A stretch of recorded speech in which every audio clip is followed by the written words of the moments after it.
On September 12, 1997, at precisely 12:30 a.m., a gang of 6 individuals broke into a company specializing in the storage and transportation of bank money. This company was not a bank itself, rather, it was an organization entrusted with collecting money from banks to transfer it between branches or to store it in a high-security vault. At first glance, the story might seem like any other: a gang enters a facility and steals money, but it is far from ordinary.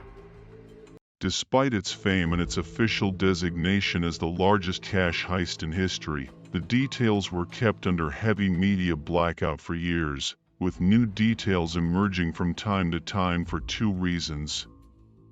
First, the gang executed a completely unexpected move that left no evidence to trace their identities, and second, the leader of the gang was the last person anyone would suspect, a case of don't judge a book by its cover. The story unfolds with what is considered the greatest cash heist ever, an operation executed with such simplicity that no one could have predicted it. Everything was meticulously planned, as if the gang knew every detail within the vault. Remarkably, the entire heist took only half an hour. They entered the vault during a party, made off with the money, and then returned to the party as if nothing had happened. In May 1997, a man named Alan Bice gathered with his friends at one of their houses. While they were all somewhat intoxicated, he asked them, "What do you think about becoming millionaires?" His tone was casual, and although none of his friends initially understood his serious intent, he repeated the question, "What do you say we become millionaires?" One friend, curious, asked how, to which Bice replied, "By robbing the company I work for." This answer sparked laughter and ridicule, as the company appeared to be an impregnable fortress. Yet, the surprise was that Bice had come prepared with detailed written plans outlining the entire operation. Gradually, his friends moved from dismissing it as a joke to studying the details.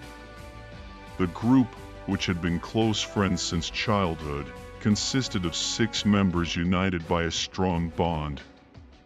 They later met on a day off to discuss how to execute the plan. Bice provided the key points, while the other details needed further refinement. Bice worked as a security officer at a company called Denver the Armored, a name that became synonymous with the company's fortress-like design following the heist. Located on a busy and well-known street in Los Angeles, the company occupied a single-story building that was as secure as a castle. Its primary mission was to transfer and safeguard bank money. Banks would contract with Denver to transport large sums or to store surplus cash in the company's vault. As a security officer, Bice was responsible for ensuring the building's safety, checking fire extinguishers, alarm systems, and monitoring any suspicious movements both inside and outside the premises. He even oversaw the internal transportation of money, making sure that every step was secure and that all surveillance cameras were functioning. Without his intimate knowledge of the company's operations, the heist would never have succeeded. After his friends agreed to join the plan, the operation entered its execution phase, which lasted for 6 months. During this period, Bice worked diligently to hack into the building's alarm and surveillance systems. The major challenge was the presence of cameras directly connected to the police. These could not be easily compromised. To overcome this, Bice devised an ingenious plan. He began having coffee with the surveillance operator during breaks. The operator's sole duty was to watch the cameras, and through these casual interactions, Bice managed to determine the cameras' blind spots and their rotation timings. Although his friends initially rejected the idea of involving the surveillance operator in the plan, Bice eventually gathered all necessary information indirectly. He discovered that the Los Angeles police were not directly connected to the building's internal cameras. Instead, They received only recorded tapes except for 2 external cameras that were directly linked to the police. This loophole allowed the gang to enter the building with relative ease. Bice had studied the building's blueprints, daily routines, and the layout of the security systems, including the placement of alarms and cameras. He meticulously determined the best route to bypass the cameras without being recorded. After multiple tests where he walked through corridors under camera surveillance without triggering any alarms, he was confident in the plan's success. Once the gang entered the building, they stealthily proceeded to the surveillance room, where they disconnected the alarm system with ease. Bice carried with him all the keys required for any locked door, and he distributed them in a way that made it appear as if they were testing the locks. They then moved to the maintenance room and quickly advanced to the vault. Before leaving, they disconnected all recording cables and severed the alarm wiring permanently, ensuring that no signal would reach the police. They even took away all the recorded tapes, both old and new, to eliminate any evidence of Bice's plan. The operation then moved to the vault itself, where the sheer amount of cash was astonishing. Bice began by emptying the vault of the $1 million denominations, then moved on to the $50 and finally the $20 bills. They exited through the back door without arousing suspicion, as the surveillance cameras did not capture anything out of the ordinary. After completing the heist, the gang escaped using 4 vehicles. One of Bice's friends stayed behind momentarily to delay the closing of the doors inside the building, giving them extra time to ensure everything went according to plan. They regrouped at a predetermined location, where they transferred the stolen money from one vehicle to another. Later, they returned to the party as if nothing had happened, celebrating until 6 a.m. and even taking photos to document the event, all to ensure that there was no traceable evidence against them. The total amount stolen was $18,900,000, a staggering sum that, when adjusted for today's value, would be equivalent to about $30 million. The money was divided among the members, and the next day, at 12:30 p.m., the police arrived at Bice's doorstep for questioning. Despite being interrogated on 4 separate occasions, the evidence against him was insufficient. The only clue was a broken headlight cover from one of the vehicles, which provided no solid lead. None of the gang members were conclusively linked to the crime, and they all continued with their lives as if nothing had happened. For 6 months, the stolen money was hidden, and the police formed a special task force of 15 investigators determined to uncover the identities of the culprits.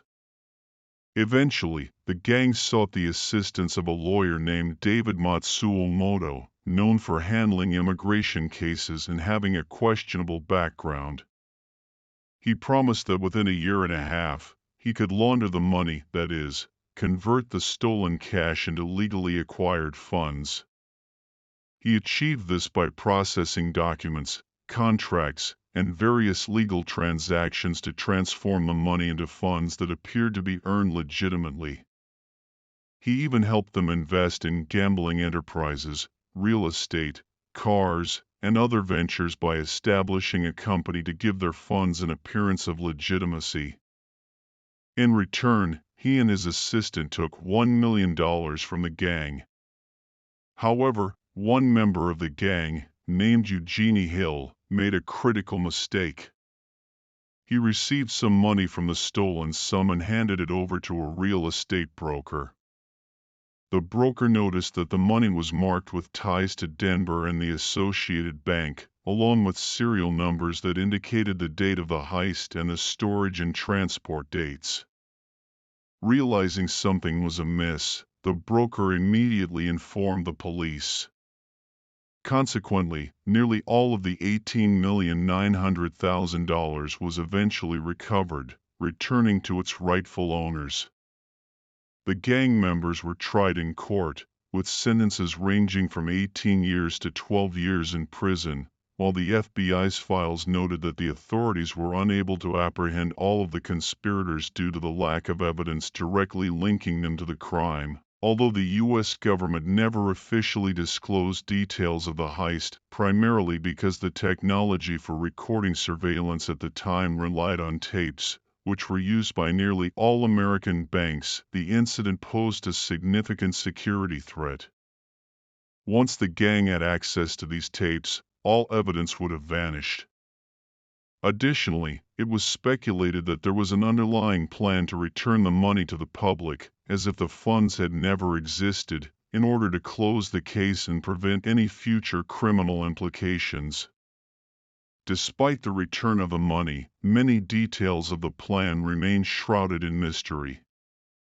Most of the details were revealed in 2009 and nearly completely uncovered in 2017, yet some aspects still remain unknown. It is said that Bice and his accomplices were not merely common criminals but were connected to a larger, unnamed organization. This is our story for today. We hope you enjoyed it. If you are interested in bizarre tales like this, please subscribe. Next week, we will discuss the heist of the Argentine Bank of Rio, a case that is said to be 1,000,000 times smarter. Let us know your thoughts in the comments. Do you think Alan Bice and his friends were simply a group of pals who decided to become millionaires, or were they part of a dangerous, organized syndicate? I'm the investigator, and I'll see you in the next video.